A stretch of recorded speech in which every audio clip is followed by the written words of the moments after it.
Hey guys, how y'all doing? Good. How you doing today? So far, so good. How's the weather out your way? Absolutely beautiful. Yeah, same here. It's a real treat when it's like this. It's not very often. Yes. Yeah. Surprisingly, very few mosquitoes this year. Yeah, we also no humidity, which is really unusual for Eastern North Carolina. Yeah. And it's well into May, so you would think it would be time for the stickies, but so far hadn't been Yeah, bad. usually it's really hot by now. Yeah, we've had several days, low to mid 70s, no humidity, light wind blowing. I'm originally from upstate New York, grew up on Lake Ontario, and Oh, that's the wow. way summer was up there when I was a kid. Nice. Uh, you know, typical summer day that I remember. So it's a real treat for me. I love it. Dan's from upstate New York too. Yep. Oh wow, where are you from? Um, Alfred area, Rochester would be about the closest. Yeah, I know. My in there in Alfred University. Yeah. Yeah. Yeah, That's where I went. yeah. Is that where did you go there? Yeah. Oh, okay, my cousin did too. Danny Carroll. I don't know if you happen to know that name. Daniel Carroll. I think it's unlikely, but you never know. Sure. Yeah, they have a really good ceramics university there. Oh, okay. He's kind of a, landscape architect. He does like really nice gardens and walls and all that kind of stuff. I don't know if he learned it there or just what he was interested in. I'm not 100% sure. Where's he practicing? He lives in Fulton, New York, which is basically on Lake Ontario. Oswego, Fulton. It's kind of a little 30 miles north of Syracuse, about an hour south of Watertown, middle of nowhere. So he A lot actually of those just, places up there. yeah, he does. He did do it full time for about 20 years, but now he just does it part time. He's got another job where he works. He's kind of I don't know, agronomist kind of guy. So he works with a large school system on their fields and all their kind of stuff, their grass and their tracks and all this kind of stuff. I don't fully understand it, but he's I guess after 20 some years of being an entrepreneur, he felt like he needed something a little different, I guess. So what I don't brought you down south? well, my mother moved us down here when I was 10, actually to Falls Church, Virginia, which is right outside DC. So I kind of from age 10 on grew up around the DC area. And then kind of a long story, but I ended up here in North Carolina because my wife's parents were getting older and they needed help, and we were the really only ones that were situated to do that. So we moved here in 2012 to her her family farm to take care of her mom and dad basically, and Wow. they have since passed on. But I thought I knew what rural was, but I didn't. All I can say. It's dark out there in the country. I'm like, not only that, but like I'm the only Yankee, so I keep waiting for them to, come lynch me or something. I don't know. But it's it's an interesting place. It's an old place. It's been in their family since the 1600s, and Wow. so it goes way, way back. And there's a lot of that here in Eastern North Carolina. It's a kind of an interesting place in that sense. I growing up in upstate New York, where basically everyone is an immigrant of one kind or another. Here, they're not. there, Right. there really wasn't much of an immigration inbound, which was happening in a lot of other places. That didn't happen here. Bunch of them came in the 1600s, and no one else came after them. Basically, is what it amounts to.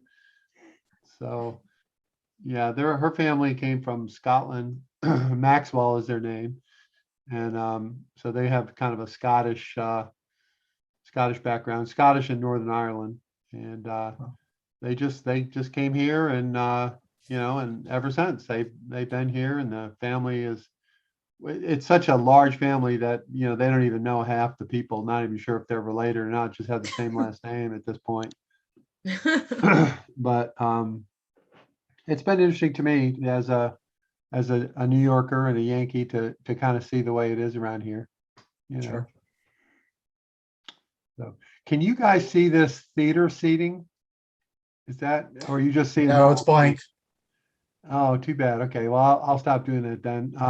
There's a view. You have to download the latest version of Zoom, and it basically puts us all in a seat in a like a classroom, and you can see everybody. But if you don't have the latest I version, see it. I see it. you do? Okay, cool. You're sitting in the middle, Yeah, and y'all two are sitting beside him. yeah, yeah, yeah. That's cool. Yeah. So it's a little different. Let me try gallery view here. Okay. Now we'll do this. This might be a little bit better. For some reason, I have a problem seeing more than like 3 or 4 people. I don't know what the issue is, if it's my computer or what it is. It doesn't seem to have enough oomph to just, you know, I can hear, like I heard Branson talking, but I didn't see him. Now I see him. Hi, Branson. So before I just heard your disembodied voice over the speaker. So I don't know how this all works, but I think it might be because I keep my screen only half the thing. So that probably has something to do with it. If I made it full screen, I could probably see better. So, okay. Well, I'm going to go ahead and get started here since it's just about 1 o'clock. Today we're going to talk a little bit about storytelling and how to weave the story into what you're doing, what your brand is, what you're all about. So I'm going to go through some examples of marketing campaigns where this is the case. And I think that hopefully you'll find some inspiration as to how you might be able to incorporate storytelling into your brand. So I'm going to share my screen here. Hey, Dennis, it's Grant. Yeah. Can you be co-host? Oh yeah, I didn't see you on there, Grant. See, I can't even see what's going on here. Sorry about that. Sorry about that. Let me make you co-host. There you go. And you are now co-host. All right. Hopefully, did that work, Grant? Yes, sir, it did. Thank you. Okay, great. Okay, so I've got just some slides really. So it's kind of a website to go through and talk about this. So Clavio, just so you know, is another one of those email programs that we talked about. You know, I've never used it, but I know a lot of people do. They like it. I'm not exactly sure all the ins and outs of it, but they have a really good blog and they tend to talk about stuff that I find interesting. And I thought you might as well. So the idea here is that, and this I would say, if I had to make a point about target market, I would say that younger than me, people, meaning millennials, Generation X, Generation Z, they tend to be very interested in experiences and in kind of the story behind the brand, and particularly whether it's an authentic brand or not. Can everybody see my screen okay? Hopefully. Can you all see my screen okay? Huh. Yes. Yes. Oh, you can. Okay. I stopped sharing because I was afraid I lost everybody. Okay, here we go again. Okay. All right, there we go. So here's some examples of people who have put together stories, and I'll put this link in the thing in the Slack. But I started to talk about the different groups and different audiences that resonate. You actually have a lot of tools available to you that even a generation ago were not available. unless you had a lot of money and could do commercials and get on TV and maybe radio, maybe both. But now you have the ability to connect with people through your website, through social media, through blogs, different video tools. So you really have the ability to kind of weave a story, if you will, about your brand. And there's lots of different ways to go about it. It could be a story about a particular event, for example, like if you're aiming your product toward a particular, like Mother's Day as an example, or some other, big focal point, Christmas or whatever. Or it could be about yourself. It could be a, funny story that you had, how you ended up where you are today and why you're doing what you're doing. We're going to look through at some of these examples here. And hopefully this will help.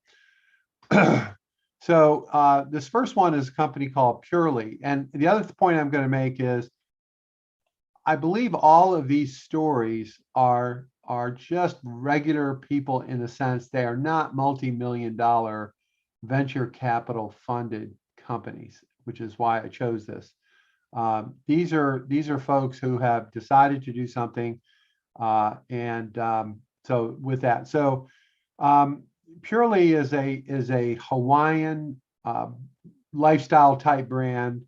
It's jewelry and lifestyle brand. They happen to be in Germany. They're German, but they love Hawaii. We'll just go through this a little bit here. This is actually pretty good. We'll take a quick look at this their birthday video.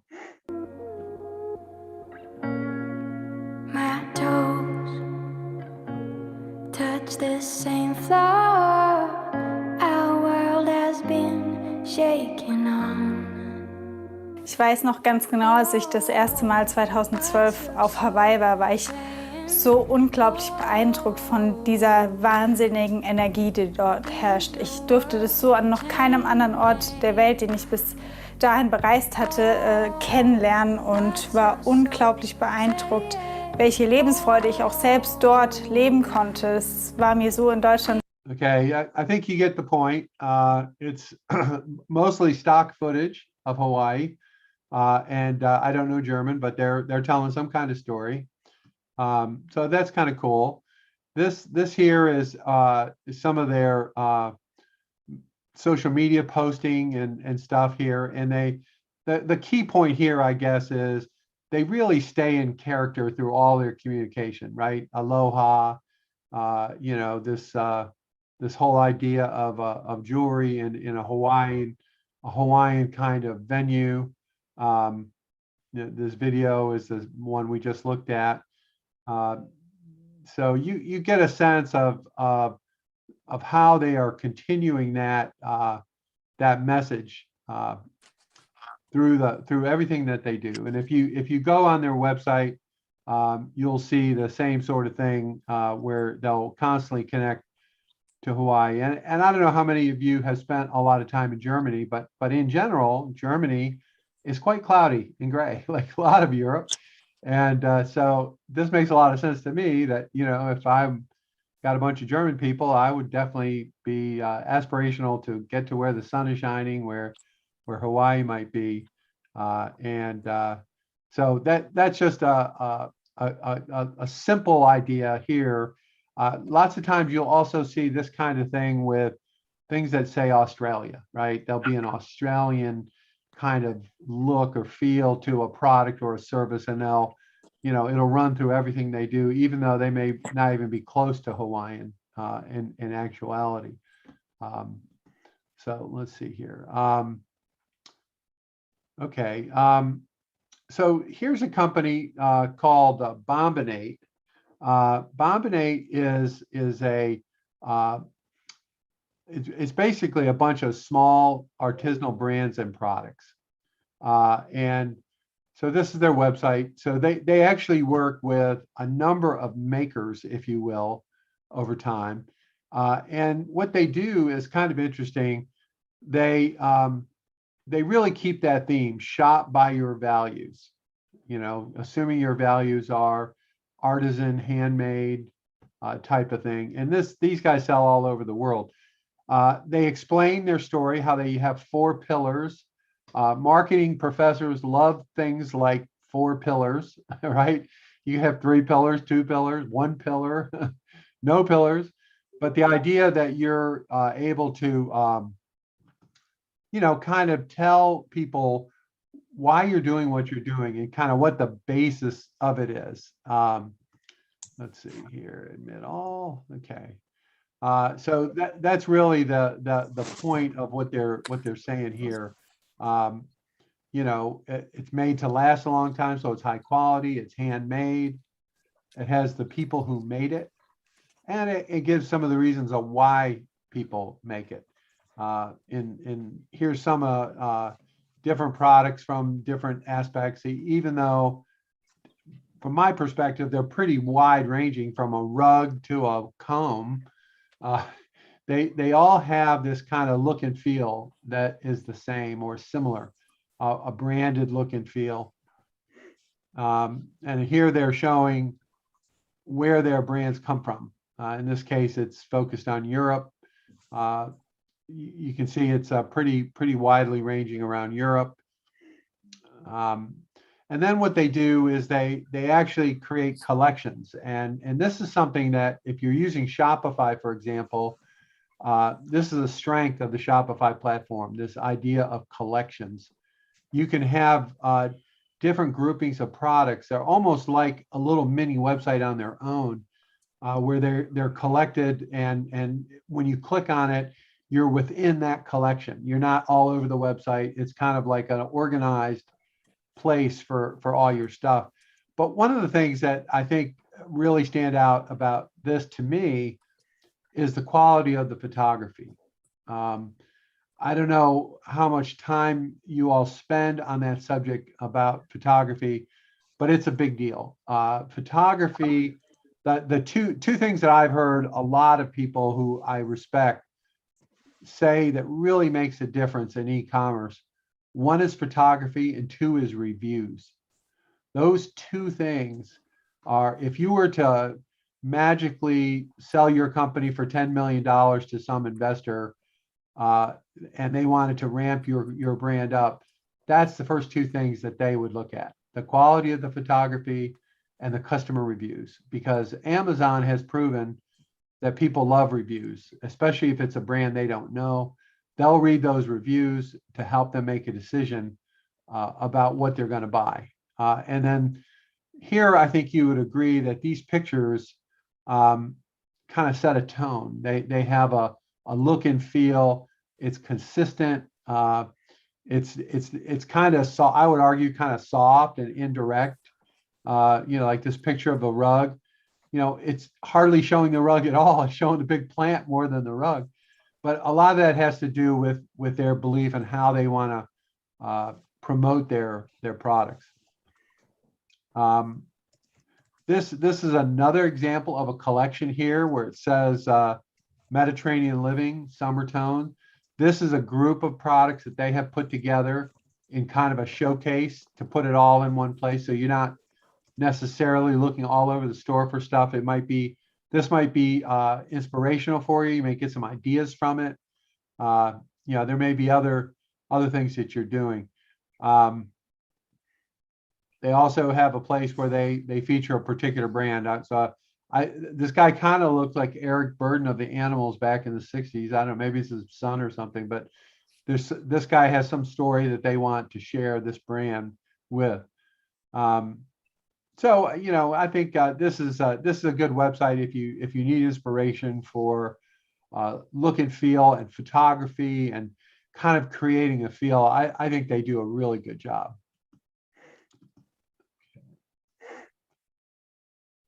The other thing that they claim, and I don't know if any of you have had this experience, but when you're online, people tend to organize themselves.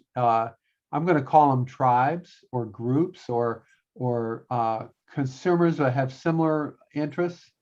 And so when you spend the time to make your website have a certain look and feel and a certain attitude, a lot of people feel like customers will find that. They'll find that because they're in touch with it. And I don't know how magical it is, but it is something to think about that, if somebody clicks on your page, they immediately are hooked, whether it's the photography or what it is that you're selling. But I think there's a lot to that, actually. This part here, what they do is kind of cool. They have that same look and feel, but then they get into stories. So in this case, this is a brand they have called Santa Living, and they talk about the two of them that are behind this and their story. And that might be an example of something you could do for your products, particularly if you're in agriculture or value-added food, you might be able to weave a story about what you're doing. So I kind of like that. And there's another group there, another brand. So this one is a little bit different. This is a African-inspired fashion brand called Grassfields. Some of you may be familiar with it. They don't use words at all. They just use music and video in a lot of their stuff. And I'm not going to go into all of it. I'll just pick this one here and we can take a look.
And so I would argue that their example is very powerful and says a lot without a single word being spoken in that example there. But I think you get a sense of who they are, what they're doing, how they do it. And if you are working with someone to produce your product or manufacturer, maybe you have the opportunity to do a video similar to this, just to kind of show the origin story of what it is that you have and what you're doing. So let's see.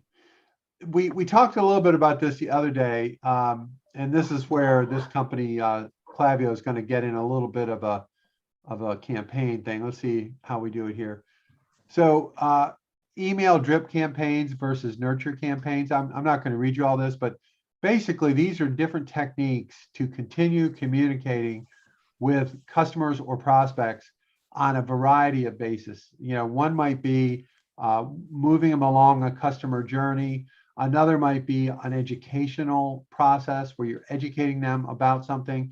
But email used, and the tools we looked at the other day, MailChimp, Clavio, they all have this capability pretty much, this ability to do a drip campaign. And the other key is it's an automated process. So if you have hundreds of people on your list or thousands of people, it isn't so hard to do with the automated tools.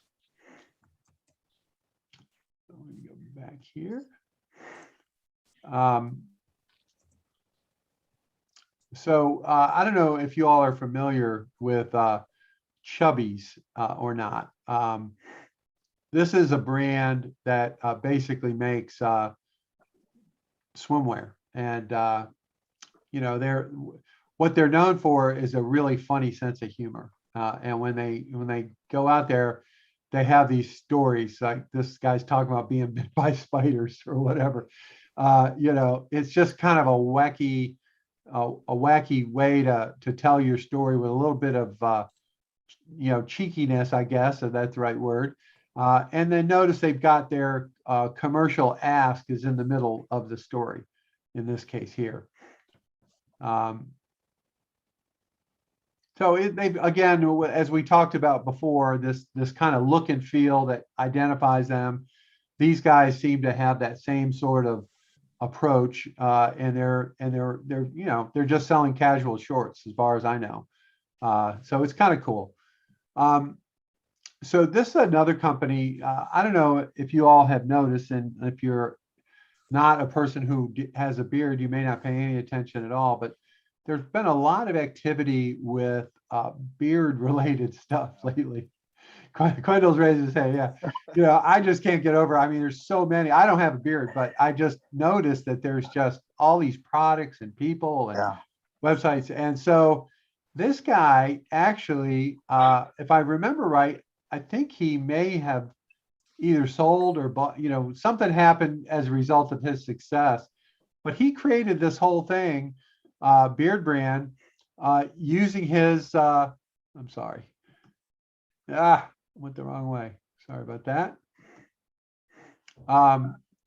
Where he started off by telling a video about problems he and his wife were having. So he brought you into his life and what he was doing. And then he talked about why he's doing all this. And here you see this word, automated welcome emails.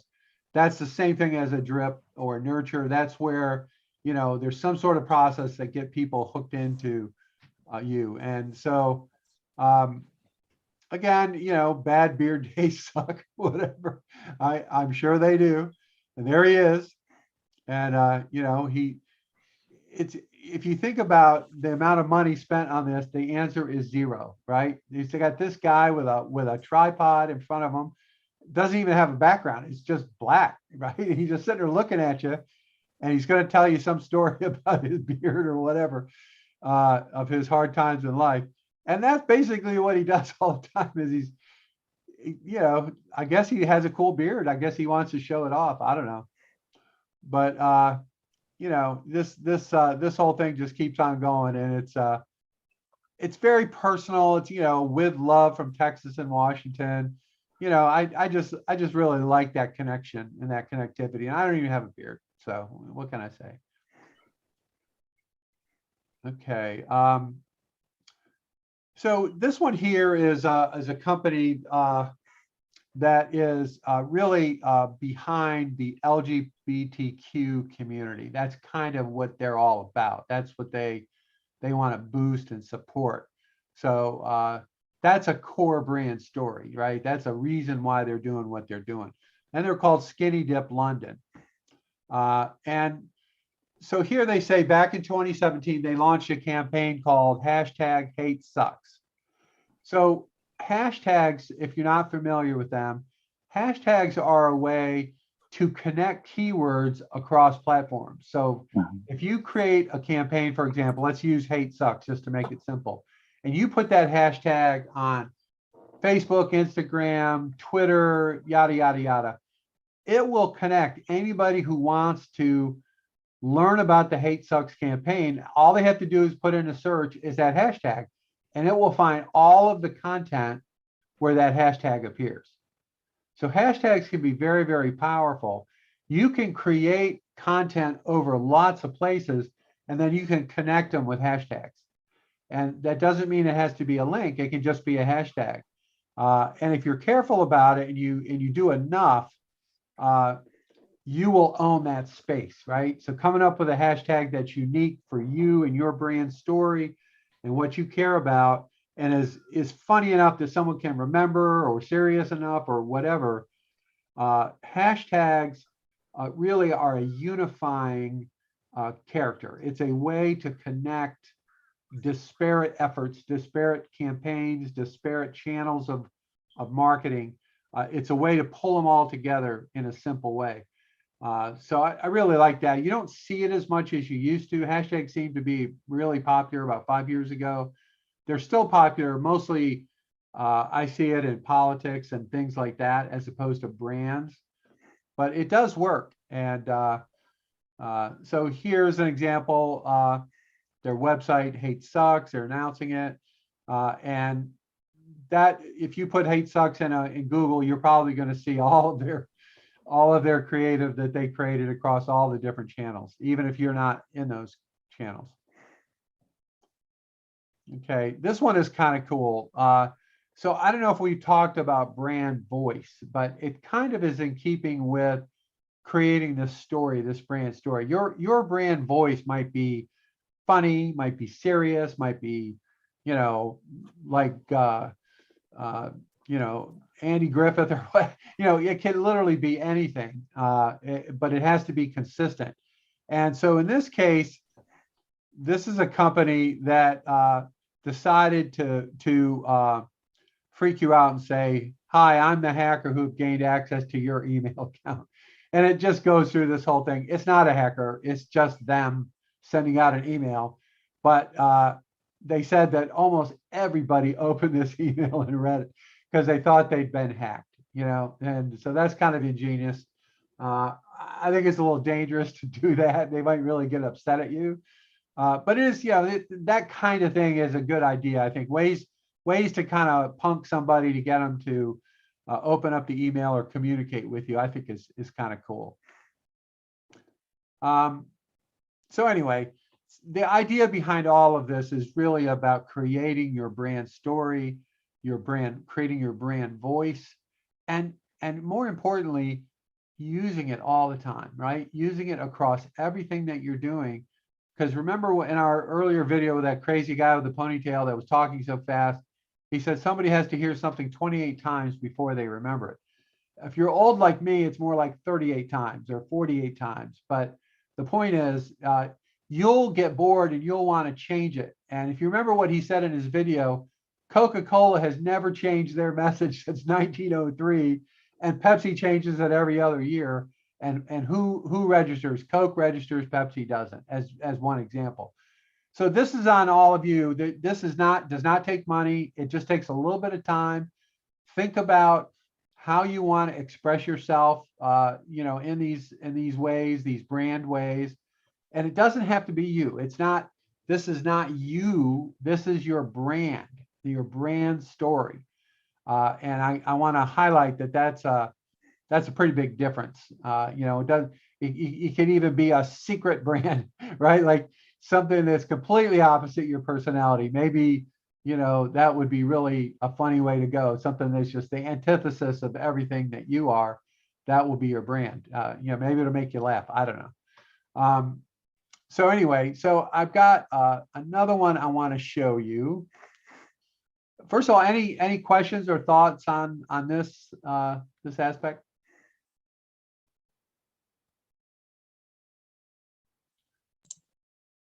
I shared a link in the chat Oh, okay. because I was looking. Okay, go I ahead. was looking into trying to understand photography, but I didn't want to spend any money. So I was looking up a lot of different ways to use your cell phone. And there are a ton of tutorials. And the one that I shared was a really interesting and easy stop motion tutorial that a Cool. lot of people might like. Yeah.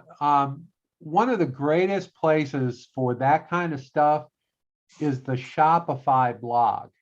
Shopify as a company puts an enormous amount of effort into content creation, and they have, just tons of stuff on photographs for your.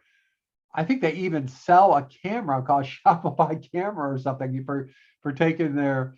I guess you can. It works with your iPhone or your Android. I don't really know, but Shopify has a lot of good stuff on product photography, how to use those light boxes and how to use different backgrounds and all that kind of stuff. So I highly recommend that.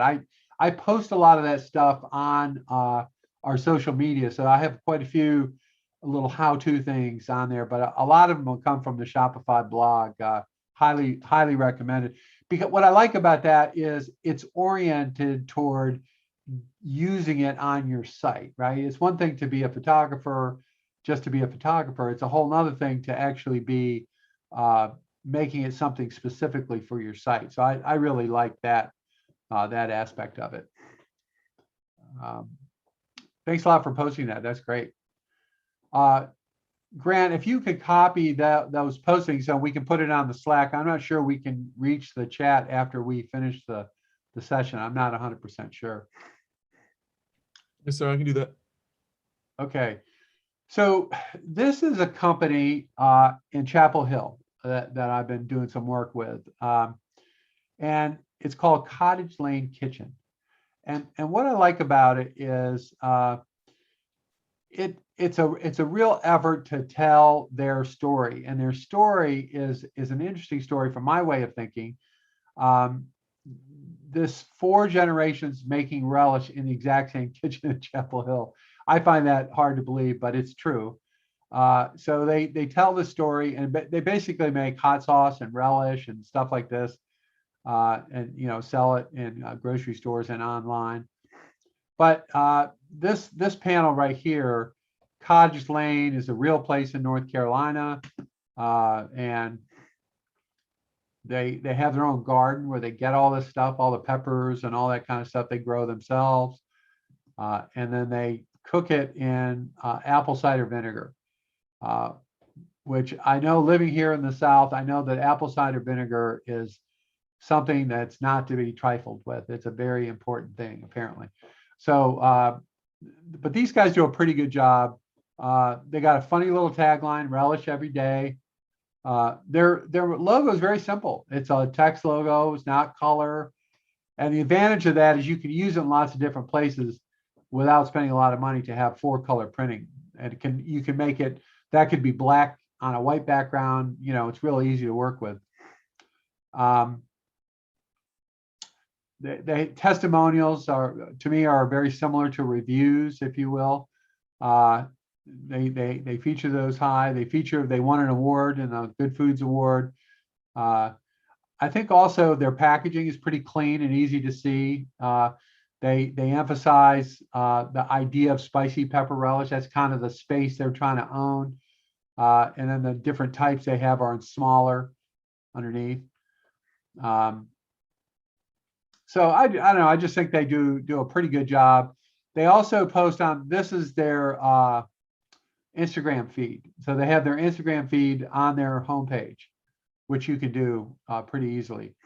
And they use that in a lot of different ways. It looks like they use it to show what farmers market they're going or where locations they are. It looks like they communicate with their audience, through Instagram. And of course they have their email list, the sign up list here as well. So I like these guys. I think they do a really good job of telling their story. If you go to the About Us, it goes into more detail, with the generations and pictures of their little house that still stands, or a version of it, I guess. So they tell the whole story about them.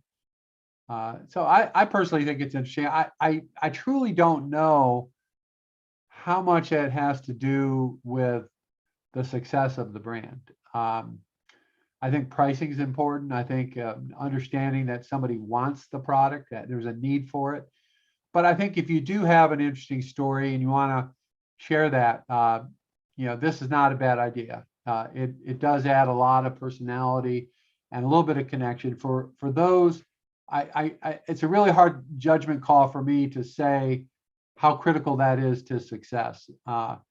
But in this case, I think they do a pretty good job of telling their brand story and differentiating themselves from other pepper relish. Now, I honestly can say I'm not sure I even knew there was such a thing as pepper relish. But these products are pretty good pictures. I think it's pretty clear. You can see them. I'm not crazy about the white background that much. There's not much depth in it. I'm not overly crazy about the pictures, but they are crystal clear, and you can see, what it is. I think pretty readily. So they're clear, and I'll give them that. But I'm not sure I like the white. Looks a little cheap to me. I don't know. I think maybe if it was a little more dimensional, like shot in a photo box of some kind, might look a little bit better.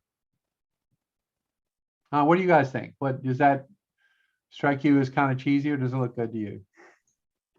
I think if it had a depth of field or they had some other products in the background, it would make the picture pop out more with the white background. It just looks like a generic picture that they did with Photoshop. Yeah, I think you're right. I think you're right. They seem to be real, high on this black background of the website. I don't know. Maybe somebody did a study and said that works better. I don't see a lot of dark black background websites personally. It's not something I think maybe if I was selling caskets or something, I might go for that. I don't know. It seemed a little much, but The dark mode is getting more popular. That might be why they're doing it. okay. Yeah, it could be. It's really hard to work with, like one of the things that drives me crazy, every once in a while, I want to print something. And if the website's black, it takes up my whole ink supply printing, 2 pages, and I need to replace my ink cartridge. That really pisses me off personally. But that's just me, what can I say?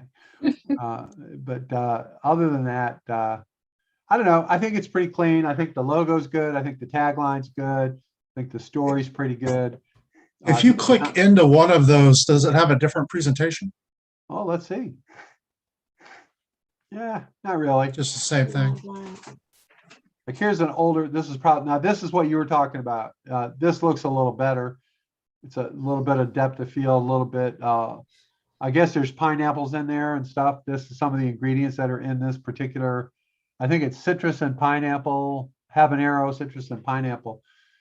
So that makes sense. They got the ingredients on the back. I think that looks a little better than just the white picture myself. They have another one here.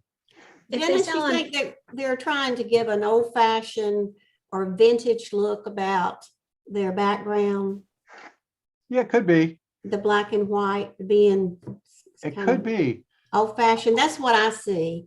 Looking- Yeah. Carry the theme through from the front to the back. And honestly, we see a lot where the front end theme, it can be different from your storefront. Because Yeah. with food, I would recommend a lighter color. Yeah. Yeah, I've noticed a lot of people will have a link called store, right? And you click on the store and that's kind of a different experience than the rest of the website. That seems to be really common. But much as I don't like it, you can really see very clearly. It's very clear Mhm. picture. So I think that's good. That's and you can zoom in on it. I kind of like that. Nutrition facts, So I don't know. I guess that's what it looks like when they pour it out of the bottle. I don't know. Either Should've that left or that one off. I won't go there. Never mind. I won't go there. Make it in The Brazil. full product life cycle there, I think, I think is what they're going for. I'm not sure. Okay, well, that's all what I have today for us. I'll post some other links in the Slack about some other story websites, I guess the best way to put it. But do you see any reason why you can't do something like this for yourself? Do you see anything that's stopping you from exploring this idea? Anybody? One thing people can use, I don't know if someone's mentioned it in a prior session, because I'm sorry, I have missed a few, but they can use Fiverr to edit their photographs to give it a little more depth, add some filters. Okay, you're talking about the where you pay someone to the consulting, you bid on it and they come in. No, Fiverr is it's a way to outsource a lot of work, so you don't have to take on everything yourself.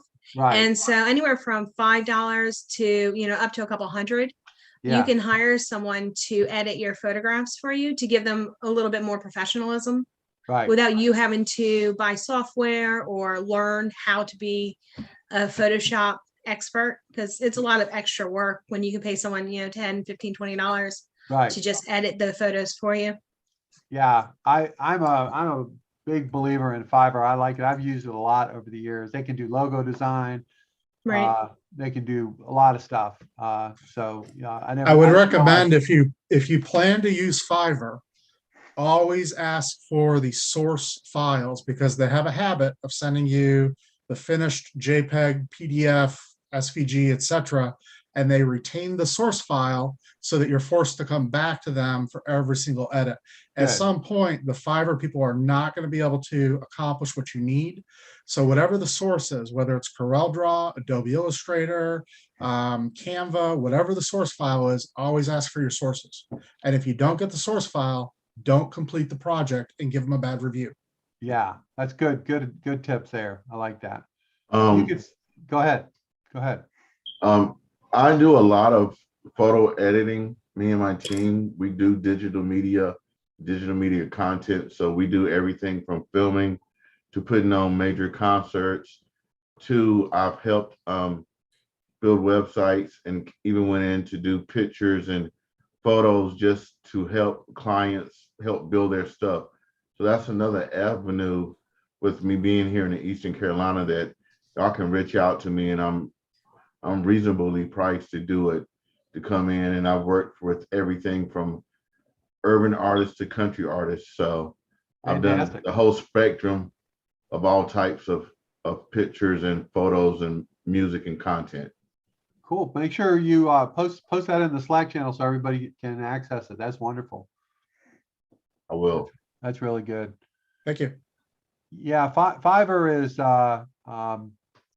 and there are other platforms like this. I'm very familiar with Fiverr myself, so it's just something I've used a lot. But there are a number of competitors out there also, and I thought that's really good advice to make sure you get the source file, at least for graphics. I think that's critical. As you move on, but it is true. You don't have to do everything yourself necessarily. Even some of the technical stuff, there are ways to get it done. All right. Well, that's all I got for today. Tomorrow, it's going to be kind of a free for all. I'm going to be asking you all questions specifically about your project, and you can ask me questions back.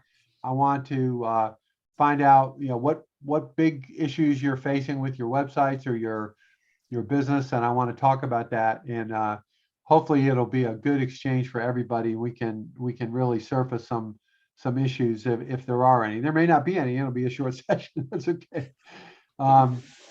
Wednesday, we're going to have this guy Dan Rierick, who is the CEO of Code the Dream. Code the Dream is the nonprofit web development company that I told you all about that we're connected with through our grant. Just an awesome company. Their major job is they take really underprivileged people, I guess, but especially young people, and train them how to be developers and programmers and get them jobs all over the country. They've done a phenomenal job. They're backed by Google and Microsoft and others. But it's an incredible story of what they've done, and they're nonprofit, and it's a good resource for you to know about them, I think. And then on Thursday, we're going to talk about how to partner with other websites or other companies non-competitively to build your reach and to make a little bit more of an outreach without spending any money. So that's what we got going this week. Any questions, thoughts at this point? All right. Well, thank you all very much for coming, and we'll see you tomorrow. Thank you. Thank you. Bye-bye. Bye-bye. Thank you.